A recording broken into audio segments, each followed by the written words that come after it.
Sorry, my camera got bumped and everything got unplugged. So we're just picking up where we left off in the last video. We were doing this problem here, number 6, and we were taking the cube root of this stuff.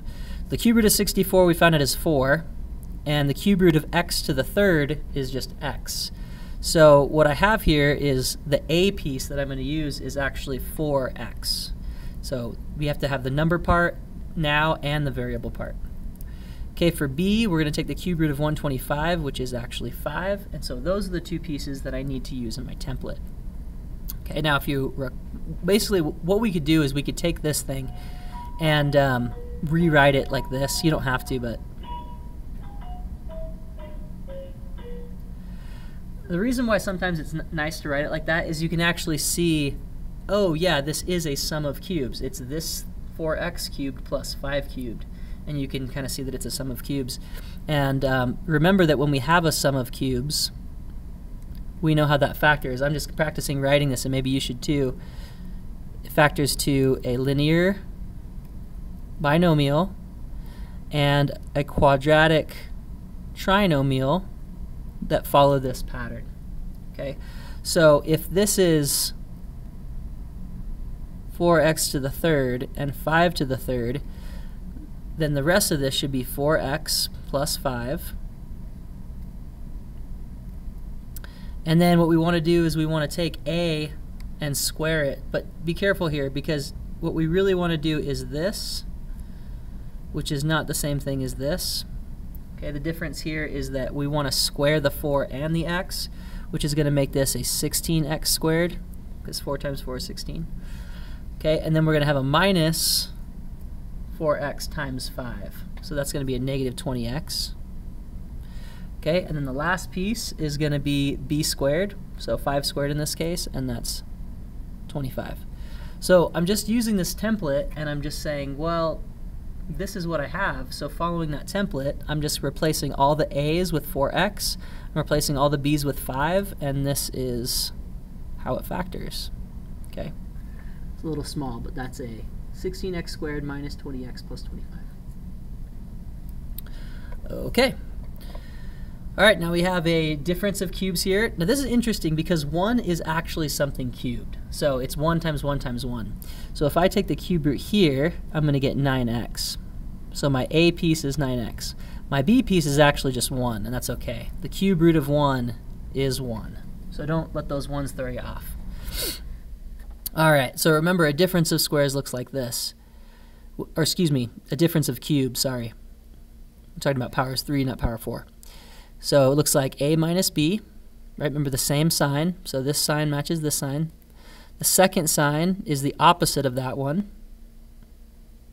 The third sign is always positive, and that's kind of how we remember. If you were in class, you realized, or you remember that we did this mnemonic, this memory device, SOAP. Okay, SOAP is a memory device to help us remember the signs. So comparing it to the first one, whose sign is negative, the first binomial has the same sign as this, the second sign is opposite of this, and the third sign is always positive. And that's true for both of them as well. If you look up here, all right, if this is plus, the first one has the same sign, the second one has the opposite sign, negative, and the third one's always positive. So same, opposite, always positive. Same, opposite, always positive. And we're always comparing it to whether we have like a sum or a difference. Okay, so the pieces I'm using are 9x and 1. So basically what I have is I have a 9x to the third and a 1 to the third. So every time I see an a, I'm going to replace it with 9x. And every time I see b, I'm going to replace it with a 1. Okay. Now remember, when I take a and square it, when I square 9x, I'm squaring the 9 and the x, so I want an 81x squared here.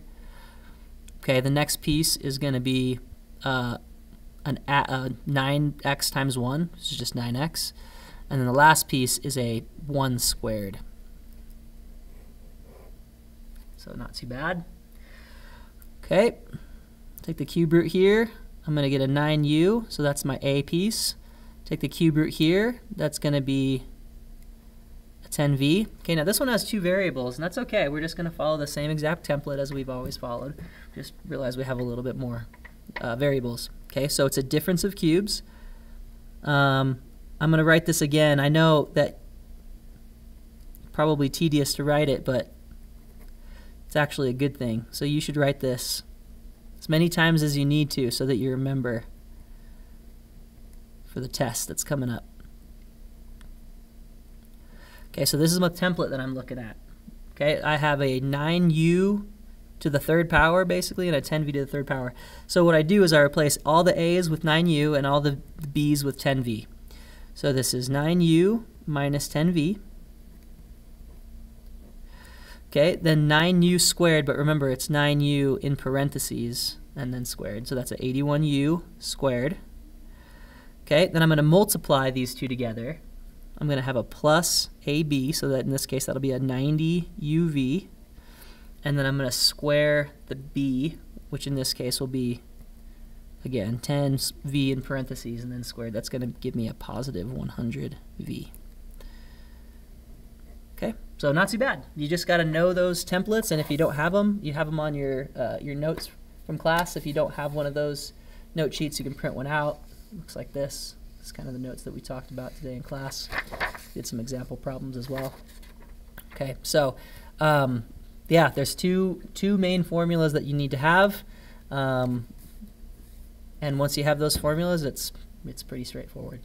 Okay, thanks for watching, guys.